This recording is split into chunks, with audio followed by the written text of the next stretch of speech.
trabaho, yung ating power, kung ano man yung ating mga kilalang matataas na tao. Strength. Huwag natin silang padrino. yung ating physical strength. So, hindi dyan dapat nakasalalay yung ating pananampalataya. Kung hindi dahil, kundi sa Panginoon. So, last na to, basahin natin. Mark 11:22. Mark chapter 11, verse 22. Oh, humabol ka, Jay, para magkapitsa ka. Lipat mo. Mark 11. Mark 11. Katay. Sorry, ayun ito. Mark 11. Ano? Verse 22. Ayun, ang bilis lang. Ikaw na, kaya mo na yan. Sige, Jake, kaya. Sige. Oo. 11:22. Isa-isa na pangasawa ng babae. 11:22. AJ, papasahin mo. AJ, Oh, Sige. AJ daw. Ano yung Tagalog dito? English. AJ daw, bigay mo. Pwede niya Magaling sa English to si AJ. English, AJ? Kasi nga English. Sige. Kasi nga English kaya mo. yun Kaya daw may yun. paliwanag yung English. Oo, magaling yan. Oo, English siya kasi is angel. Is ano angel niya. Dito na. 11:22. 22. Then Jesus said to the disciples, have faith in God. Okay. So, kanino doon natin ipagkakatiwala ang pananampalataya natin? Ayon dyan sa binasa mo. Sabi niya sa mga disipulo niya na magkaroon sila ng tiwala sa Panginoon. Okay. Tayo, Ganun din. ayun. Okay, so yun. So, yung kanina, kontras yun. Huwag natin pagkatiwalaan yung mga bagay na binasa natin kanina. And ngayon, dito sa Mark chapter 11, verse 22, dito natin ilalagas yung ating pananampalataya sa Panginoon. Have faith in God. Sino marunong magpasa ng malakas? Sabi mo, Have faith at in last God. na tayo, and then mag-pray na tayo. Lakasan mo. Ang pagtitiwala at pananampalataya mo sa Diyos ay natayo sa iyong kaalaman. Kung sino ang Diyos at kung ano ang wangis niya. Anong mga talata tungkol sa kalikasan ng Diyos at katangian niya ang nagkakaroon ng kahulugan sa iyo. Yun. Okay, so ibig sabihin, yung ating pananampalataya depende kung gaano natin kakilala ang Panginoon. Kung sino si God sa buhay natin. Kung ano yung, ano to sabi niya? Anong mga talata tungkol sa kalikasan ng Diyos at katangian niya ang nagkaroon ng kahulugan sa iyo? Okay. So dapat alam natin.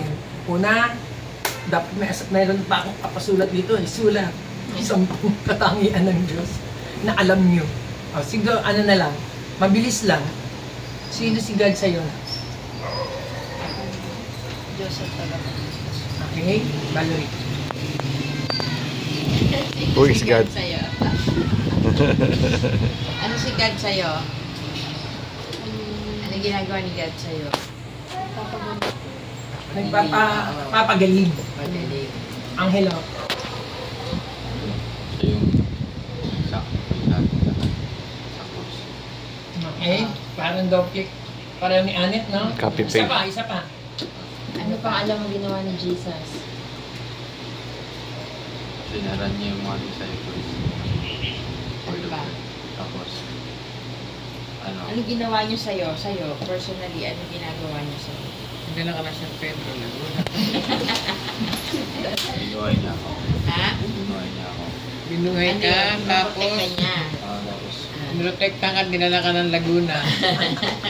At ngayon po ay andito na ako sa Laguna. Awak ninong maman. Mapagmahal. Yes. Papa. Ano si God sa'yo? Sino si God? Ha? Is the Jehovah Rapha. Ang gitara daw. Jehovah Rapha. Sino si God? Ang nagbibigay buhay sa akin hanggang ngayon. The God that heals. Okay, Iwi. Okay. Ano daw? Will you please? Sa papa. Isa pa. Isa pa. Ano pa? Ano pa? God is Nasa the heavenly power of God. May heavenly Ah. power, makapangyarihan. Oh, tama. Power. Okay. Sige, Erwin. God is my comforter. Ano pa? Oh. God is my provider. Ano pa? God is my sustainer. God is my provider. Oh, oh, yes.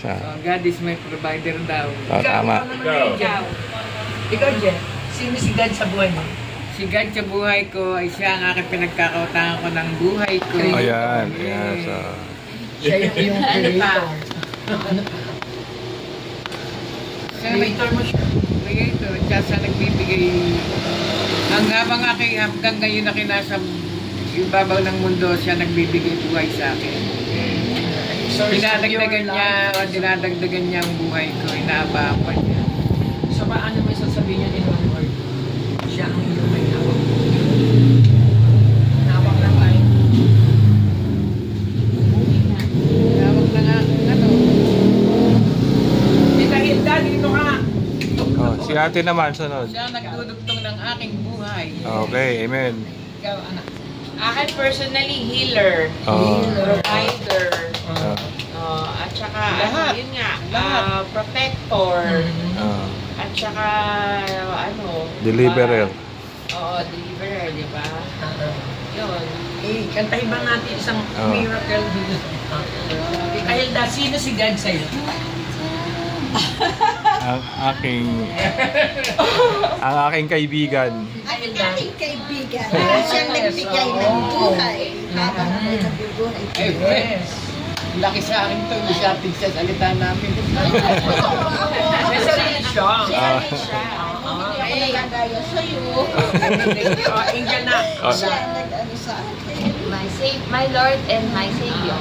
Okay, my Lord and my Savior. Ako naman si God ang aking, ayun na nga, source of joy, source of peace. strength, source of peace, source of love. So God is my Shepherd. lahat my shepherd. Lahat na talaga. So talagang God wala tayong katapusan. Lahat, everything na meron tayo na nararanasan, gawain ni God sa atin. Just He is the because light of my path. He is the light.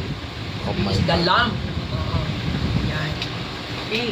So, pwede na po tayong mag-closing prayer. At ito. Mag-offering na tayo. Church na tayo. 1, 2, 3. 10 na tayo. Pag ganito na karami, pwede na maging church.